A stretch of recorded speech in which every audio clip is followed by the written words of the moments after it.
Imom Termiziy Markaziy Osiyolik buyuk mutafakkirlardan biri. Vatandoshimiz, mashhur muhaddis Abu Iso Muhammad Termiziydir. U milodiy 824-yilda Termizda o'rtahol oilada dunyoga kelgan. Yoshligidan boshlab kitobga mehr qo'ygan. O'ta tirishqoq, idrokli va zakovatli bo'lganligi bois o'z tengdoshlari ichida ajralib turgan. Ilmga muhabbati tufayli o'sha davrning ko'pgina ilmlarini, ayniqsa hadis ilmini chuqur egallagan.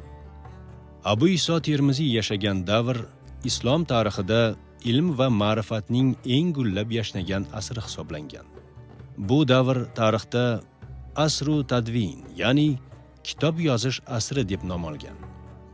Inson ilm-fan orqali saodatga erishishni chuqur his etgan Abu Iso Termiziy o'z bilimini oshirish maqsadida 26 yoshidan boshlab qator xorijiy mamlakat va shaharlarga safar qiladi.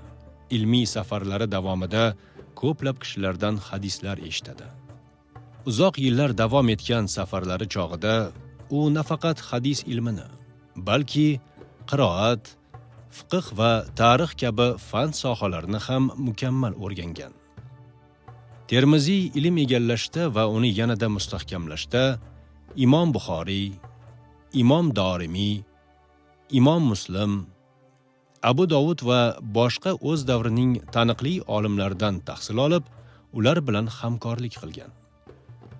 Abu Iso Termiziy o'z ijodiy va ilmiy faoliyati davrida hadis, tafsir, tarix va boshqa sohalarda asarlar yozgan.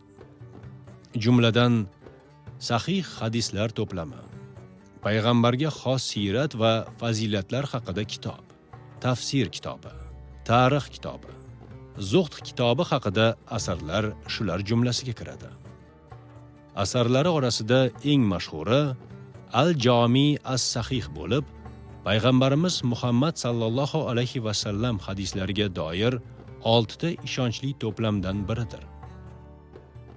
Ushbu ilmiy manba katta to'plam nomli asari, Termiziy sahih hadislarga oid kitobi, Termiziyning sunnatlarga oid kitobi kabi nomlar bilan ham atalib, payg'ambarimiz Muhammad sallallohu alayhi va sallam hayoti va faoliyatiga doir muhim manbalardan hisoblanadi.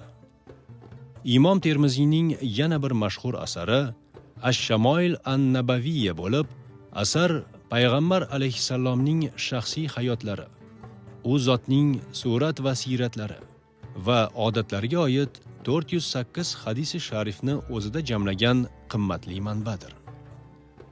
Xulosa qilib aytganda, Abu Iso Termiziyning asarlari hozirda ham o'z qimmatini yo'qotmagan. Buyuk bobokalonimizning shaxsiy hayoti va uning boy ma'naviy merosini chuqur va har tomonlama o'rganish ham ilmiy, ham amaliy jihatdan katta ahamiyatga egadir. Imom Termiziy shak shubhasiz o'z asrining imomi bo'lgan. Hadis borasida so'zi hujjat bo'ladigan insonlardan sanaladi. Sahih hadislar to'plami, tarix kitobi kabi asarlari uning naqadar yetuk olim bo'lganini bildiradi. Shuningdek, zehn va xotirasi hammaning hayratiga sabab bo'ladigan darajada o'tkir va kuchli edi. Abdul Karim Sammoniy